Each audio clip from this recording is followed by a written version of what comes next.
ನಡೀಬೇಕಾಗಿದ್ದಿಲ್ಲ ಸಂಶೋಧನೆಗಳು. ನಾವು MBBS college ನಡೆಸ್ತೀವಿ ರೀ, ನಾವು BE ಕಾಲೇಜ್ ನಡೆಸ್ತೀವಿ, ME ಕಾಲೇಜ್ ನಡೆಸ್ತೀವಿ, ಎಲ್ಲ ನಡೆಸ್ತಾರಪ್ಪ. ಸಂಶೋಧಕರು ಎಷ್ಟು ಬರ್ತಾ ಇದ್ದಾರಲ್ಲೇ, ಎಷ್ಟು ಜನ ಸಂಶೋಧಕರು ಹೊರಗೆ ಬರ್ತಾ ಇದ್ದಾರೆ. ಆ ದಿಶೆಯಲ್ಲಿ ಏನೇನು ಚಿಂತನೆ ಮಾಡಿದ್ದೀರಿ? ಕೇವಲ ಗಳಿಸೋದು, ಔಷಧ ಮಾರ್ಕೊಳ್ಳೋದು, 1ಕ್ಕೆ 4 ಪಟ್ಟು ಹೆಚ್ಚು ರೇಟು, 1ಕ್ಕೆ 10 ಪಟ್ಟು 100 ಪಟ್ಟು ಗೊತ್ತಿಲ್ಲ. ಮೆಡಿಕಲ್ ಫೀಲ್ಡ್ದಾಗಂತ ಏನು ನಾಲೆಜ್ ಇರೋದಿಲ್ಲ. ಅವ್ರು ಏನು ಹೇಳ್ತಾರೆ ಅದ ರೇಟ್ನ, ಅವು ಯಾವುದು ಕಟ್ತಾರೆ ಅದು ಹೂನಪ್ಪ. 2 ರೂಪಾಯಿ ಗುಳಿಗೆಗೆ ನಾವು 20 ನಾವು ಕೊಟ್ಟು ತೊಗೊಂಡು ಬರಬೇಕು. ಈಗ ಅದು ಯಾರಿಗೂ ಗೊತ್ತಿರುವಂಥ ವಿಷಯ. ಮತ್ತು ಎಲ್ಲರೂ ಅಭ್ಯಾಸ ಮಾಡ್ಲಿಕ್ಕೆ ಸಾಧ್ಯಿಲ್ಲ. ಅಲ್ಲಿಂದ ಭಾಳಷ್ಟಿಂತ ಅವು ಯಾವ ನಡೀತಾವೆ ಅನ್ನೋದ್ರಲ್ಲಿ 2 ಮಾತೇ ಇಲ್ಲ.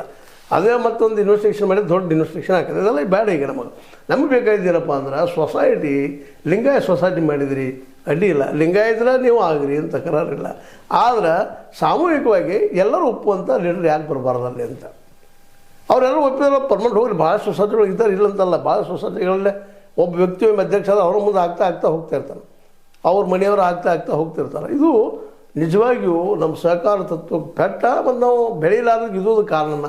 ಅದೇ ಕಾಲಕ್ಕೆ ಎಲ್ಲರಿಗೂ ರಿಪೇರ್ ಕೊಟ್ಟರೆ ಅದು ಹಾಳಾಗಿದ್ದು ಅದಾವ ಸಂಸ್ಥೆಗಳು. ಎಲ್ಲರೂ ರೊಕ್ಕ ಮಾಡ್ಕೊಂಡು ದಾಟಿ ಹೋಗುವಂಥದ್ದು.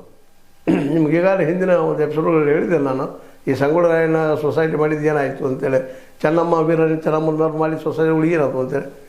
ಅಲ್ಲೂ ಇದ್ದಿದ್ದು ಸುಳ್ಳಿನಲ್ಲ. ಆದರೆ ಇದು ಯಾಕೆ ಹಿಂಗೆ ಆಗ್ತದಪ್ಪ ಅಂದ್ರೆ ಅತಿ ಆಸೆ. ನಮ್ಮ ಕೈಯಿಂದ ಅಧಿಕಾರ ಹೋಗ್ತದೆ, ಕೆಲವು ಭ್ರಷ್ಟ ಆಗ್ತಾರೆ.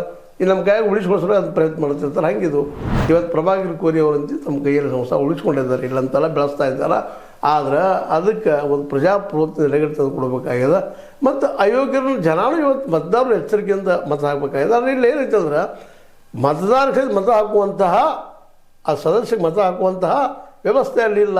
ಕೆಲವೊಂದು ಸಾವಿರ ID ಕಾರ್ಡ್ ಆಗಿ ಎಲ್ಲ ತೆಗೆದುಕೊಂಡಿರ್ತಾರೆ, ಮಾಡಿರ್ತಾರೆ ಅನ್ನುವಂಥವು ಏನೋ ವಾರ್ತೆಗಳು ಬರ್ತಾಯಿದ್ದಾವೆ, ಸುದ್ದಿಗಳು ಬರ್ತಾಯಿದ್ದಾವೆ. ಅದಕ್ಕಾಗಿ ಬರೋ ಫೆಬ್ರವರಿಯಲ್ಲೇ ಮೊದಲು ಎಲೆಕ್ಷನ್ ಅದ ಸೊಸೈಟಿದು. ಮತ್ತು ಅವರು ಹಿಂದಿನವರು ಆಯ್ತಾರೆ ಅನ್ನೋದು ಈಗಾಗಲೇ ಫಿಕ್ಸ್ ಆಗಿಬಿಟ್ಟದ. ಹೀಗಾಗಿ ಉಳಿದವ್ರು ಏನಪ್ಪ ನಮಗೇನು ಮಾಡೋದು, ಹೋಗೋದು, ನಮ್ಗೆ ಅಷ್ಟೇ ಕೊಡ್ತಾರೆ, ತೊಗೊಳ್ಳೋದು, ಬರೋದು ಅನ್ನುವಂಥದ್ದು ಭಾಳಷ್ಟು ಜನ ನಿರ್ದೇಶಕರ ಅಭಿಪ್ರಾಯಗಳು ಸಹ ಆಗಿದ್ದಾರೆ. ಯಾಕೆ ನಾವು ವಿರೋಧ ಮಾಡೋದು ಅಂತೇಳಿ.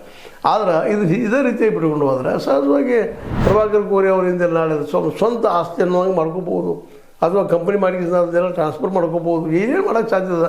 ಈ ದೇಶ ಕಾನೂನಿನ ಅಡಿಯಲ್ಲೆಲ್ಲ ಕಾನೂನು ಮುರಿಯುವಂಥ ಕೆಲಸಗಳು ಎಷ್ಟೋ ಆಗ್ತಿರ್ತವೆ ನಮ್ಮಲ್ಲೇ. ಆ ಎಲ್ಲ ದಿಶೆಯಲ್ಲಿ ಏನಾದರೂ ಆದರೆ ಯಾರು ಜವಾಬ್ದಾರಿ?